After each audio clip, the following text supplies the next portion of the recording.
I'm Dennis Suru Mititkolen, and I am on resource management. So the topic is corruption, corruption causes, consequences, and cures. There is growing worldwide concern over corruption. At the present time, several factors are responsible for this. First, consensus has now been reached that corruption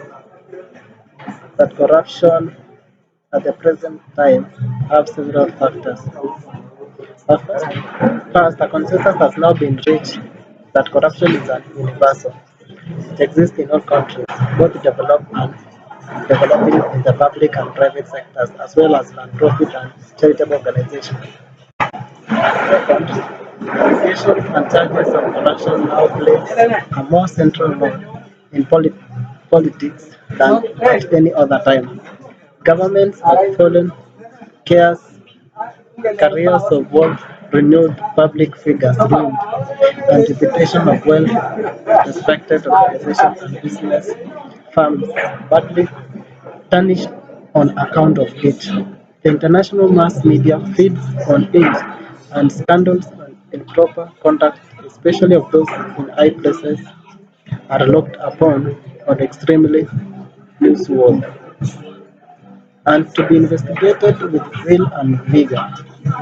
The recent trend in the use of corruption as a tool to discredit political opponents, the media prosecution with it as a highly marketable commodity, marketable commodity in the present organization. Former chief list developed countries section that, and the main issue taken up in this paper is the corruption can be a major obstacle in the process of economic development and in dynamizing our country. Many, many now feel that it should receive priority attention in a country's development agenda. This greater recognition that corruption can have a serious adverse impact on development has been a case for concern among developing countries.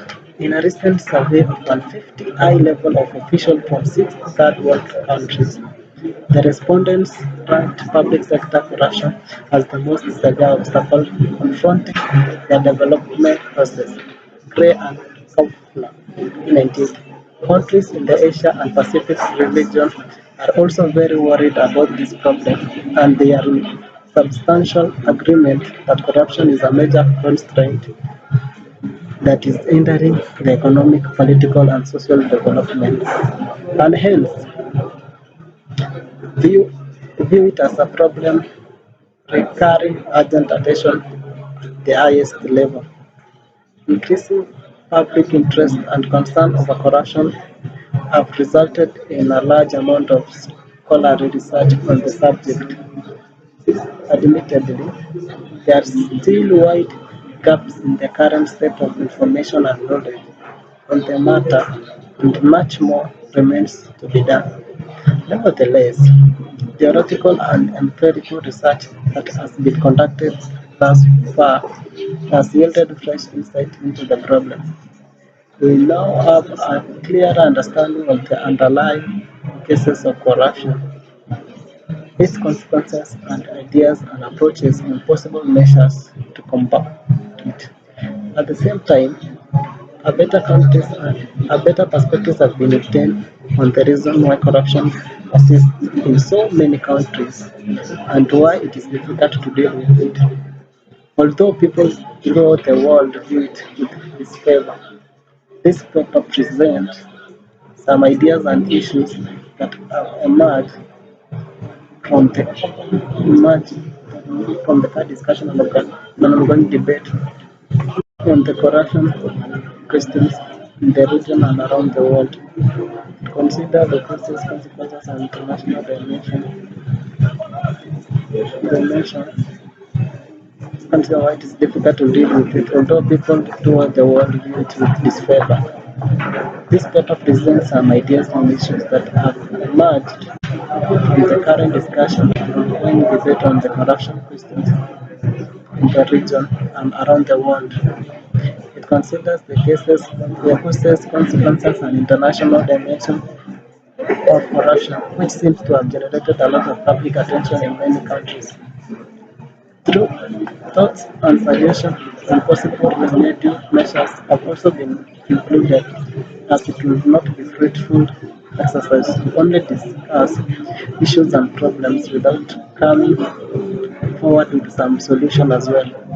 The aim of the paper is to create greater awareness of the subject and to highlight the desirability to keep it in view in thinking about development issues, especially in the context of at least developed countries. Definition and concepts. In the paper, corruption is defined as the use of public office for private gain, or in other words, use of official position, rank, or status by an office bearer for his own personal benefit. Following from the definition, examples of corrupt behavior would include bribery, extortion, fraud, embezzlement, nepotism, cronyism, appropriation of public assets and property for private use, and infringement. In this list of corruption behavior, activities such as fraud and embezzlement can be undertaken by an official alone and without involvement of a second party, and others such as bribery, extortion, and influence can be involved two parties, the giver and the taker in the corrupt deal. The two-party type of corruption can arise under a variety of circumstances, often mentioned in the concern with the following: government contracts, government benefits, government revenue, also time saving and regulatory avoidance, time saving and regulatory avoidance, enhancing outcomes of regulatory processes. Bribes can be used to provide incentives to regulatory authorities to refrain from taking action and to do the other way. Economic rent. The concept of economic rent or monopoly profit occupies a central place in the literature and the subject of corruption. Economic rent arises when the person has something unique or special in his possession.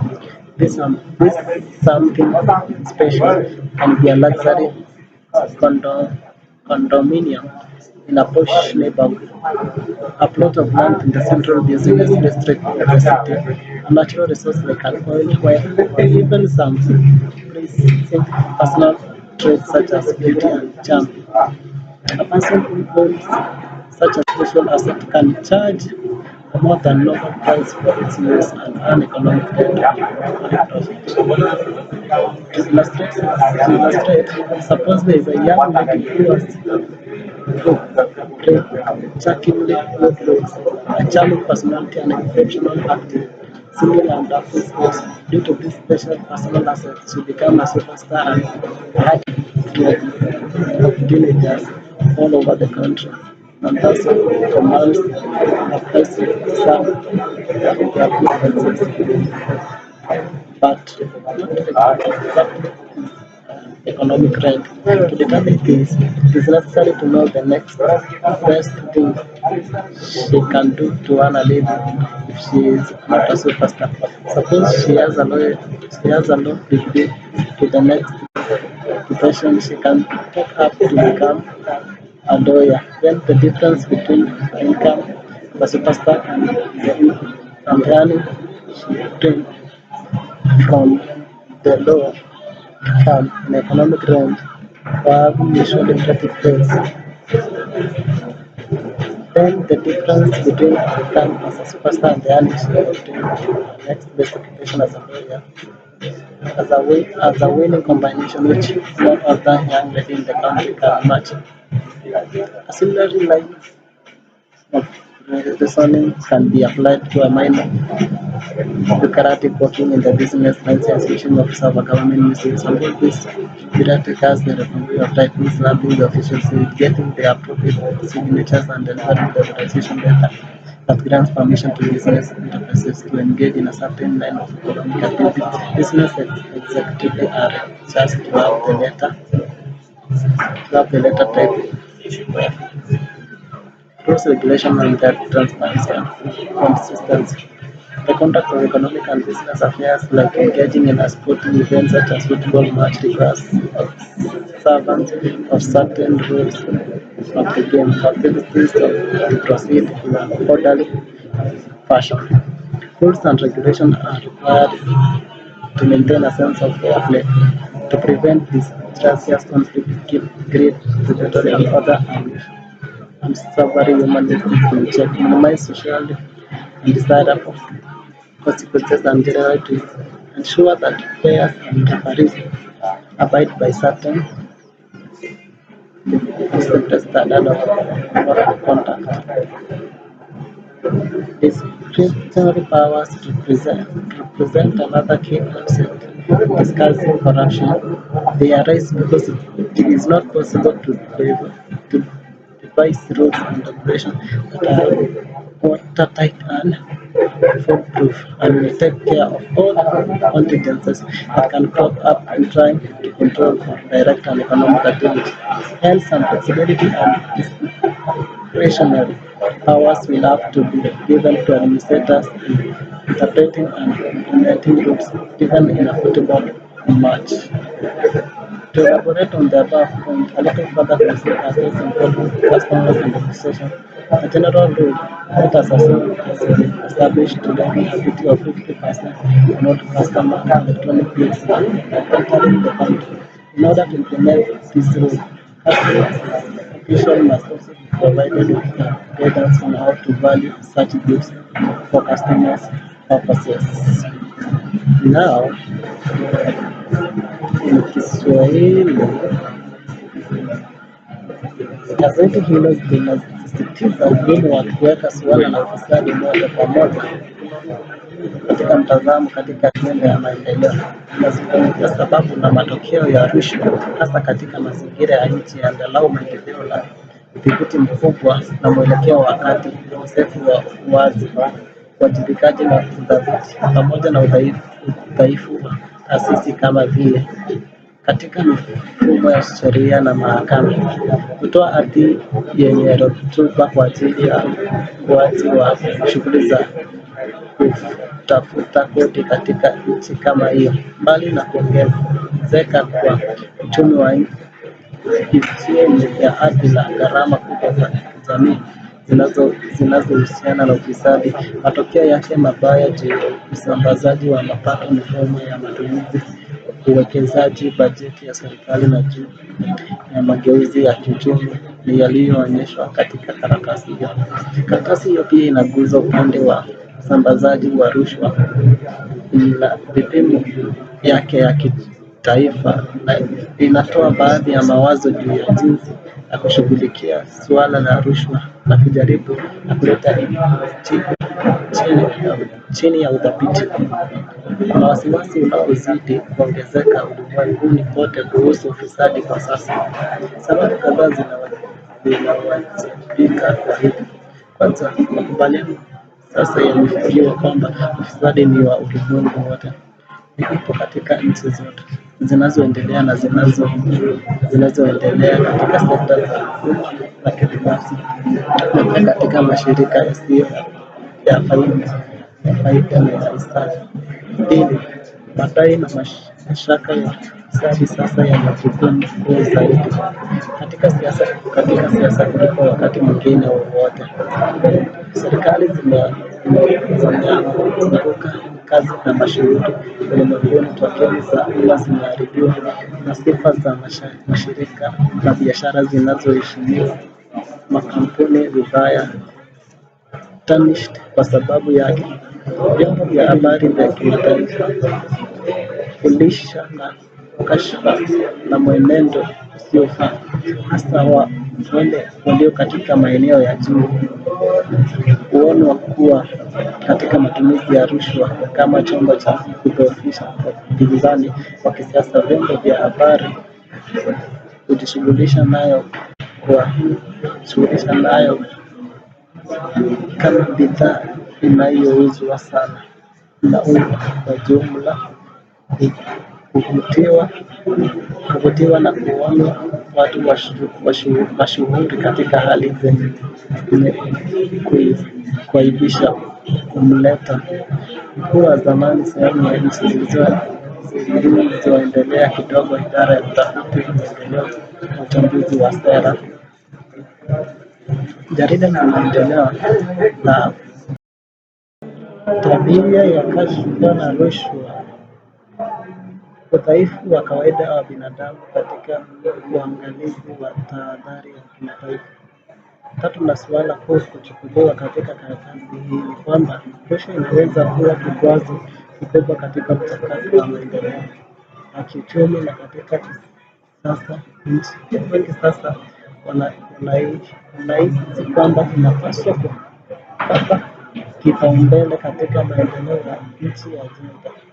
Hii kutambua zaidi kwamba rushwa inaweza kuwa na athari mbaya kubwa juu ya maendeleo yamekuwa sababu ya wasiwasi miongoni mwa nchi zinazoendelea karibuni na zilizoendelea.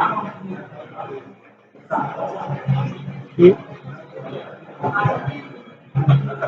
kuchunguzwa kwa bidii na nguvu, mwelekeo unaongezeka katika matumizi ya rushwa kama chombo cha kudhoofisha wapinzani wa kisiasa. Vyombo vya habari kujishughulisha ili kutambua zaidi kwamba rushwa inaweza kuwa na athari mbaya kubwa juu ya maendeleo, yamekuwa sababu ya wasiwasi miongoni mwa nchi zinazoendelea. Karibuni utafiti wa maafisa wa mtafiti wa ngazi ya juu kutoka nchi 60 za dunia ya tatu waliojiwa kuhusu ufisadi wa sekta ya umma uliorodheshwa kama kikwazo kikubwa zaidi kinachowakabili mchakato wa maendeleo.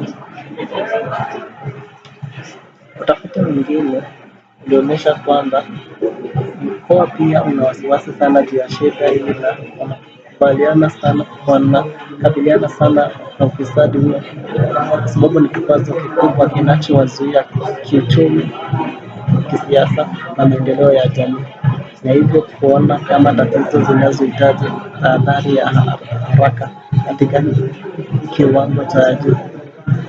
Kuongezeka kwa maslahi ya umma na wasiwasi juu ya ufisadi umesababisha kiasi kikubwa cha utafiti wa kisayansi juu ya swala. Kwa kweli bado kuna mapungufu katika hali ya sasa ya habari na maarifa juu ya jambo hilo, na mengi zaidi inabaki kufanywa. Hata hivyo, utafiti wa kinadharia na empirical ambayo imekuwa hadi sasa, uchunguzi huo unaonyesha kwamba kuna mambo mapya yanayohusu tatizo hili. Sasa tunauelewa wa wazi kwa sababu za msingi za rushwa, matokeo yake na mawazo na mbinu juu ya hatua zinazowezekana na kupambana nayo. Wakati huo huo, bora mtazamo umepatikana juu ya sababu kwa nini ufisadi unaendelea kwa wingi nchini na kwa nini ni vigumu kukabiliana na hili, ingawa watu duniani wanatazama kwa kutopendelea. Karatasi hili linatoa baadhi ya mawazo na masuala ambayo yamekuba kutoka sasa majadiliano na mjadala unaoendelea juu ya suala la rushwa katika kanda na karibu ulimwengu mzima. Nazingatia sababu, matokeo na vipimo vya kimataifa vya ufisadi ambao unaonekana kuwa vinasababisha umaskini mwingi wa umma katika nchi nyingi. Mawazo na mapendekezo juu ya hatua za kurekebisha iwezekanavyo pia yamejumuishwa kama haitakuwa zoezi lenye matunda kujadili tu masuala na shida bila kujasonga mbele na suluhisho zingine pia. Lengo la karatasi ni kuunda zaidi ufahamu wa somo na kuonyesha kuhitajika kuiweka katika mtazamo katika kufikiri kuhusu maswali ya maendeleo hata katika mazingira ya nchi iliyoendelea kidogo. Katika karatasi hii ya rushwa inaongelea huduma kama matumizi ya ofisi ya umma kwa ajili ya binafsi, faida au kwa maneno mengine, matumizi ya nafsi rasmi, cheo au hadhi na mtoa ofisi kwa faida yake binafsi.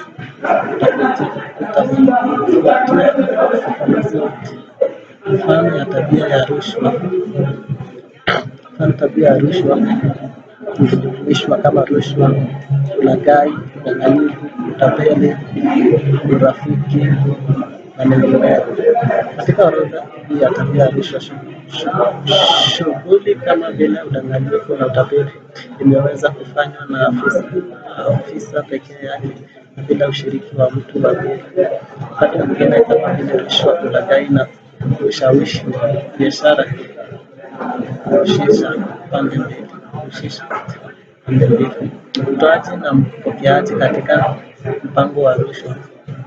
Aina mbili za ufisadi zinaweza kutokea nchi za hali mbalimbali. Mara nyingi zilizotajwa ni wasiwasi yafuatayo: mikataba ya serikali. Rushwa inaweza kuathiri nani anapata mkataba, masharti ya mkataba pamoja na masharti ya mikataba ndogo wakati inayotekelezwa. Zaidi ya serikali, rushwa inaweza kuathiri ugawaji wa fedha kama vile ruzuku ya mikopo na bei nzuri na kubadilishana viwango ambapo udhibiti wa bei na viwango vingi vya ubadilishaji vipo. Rushwa inaweza pia kuwa muhimu katika kupata leseni na vibali vya shughuli za kiuchumi zenye faida kubwa kama vile kuagiza bidhaa fulani kwa kiwango cha juu. Pia jarida la maendeleo la Asia Pasifiki inaonyesha kwamba kushawishi matokeo ya mchakato ya kisheria na udhibiti rushwa inaweza kutumika kutoa motisha kwa mamlaka ya udhibiti kujiepusha na kuchukua hatua na kuangalia njia nyingine, wakati vyama binafsi kushiriki katika shughuli ambazo ni ukiukaji wa kisheria ziliko sheria na kanuni kama zile zinazohusiana na kudhibitisha. Kwa hivyo inaonekana kwamba ufisadi umekithiri nchi nzima na lazima masharti na zingatiwe fulani ili kuhakikisha kwamba umekithiri ili janga la ufisadi.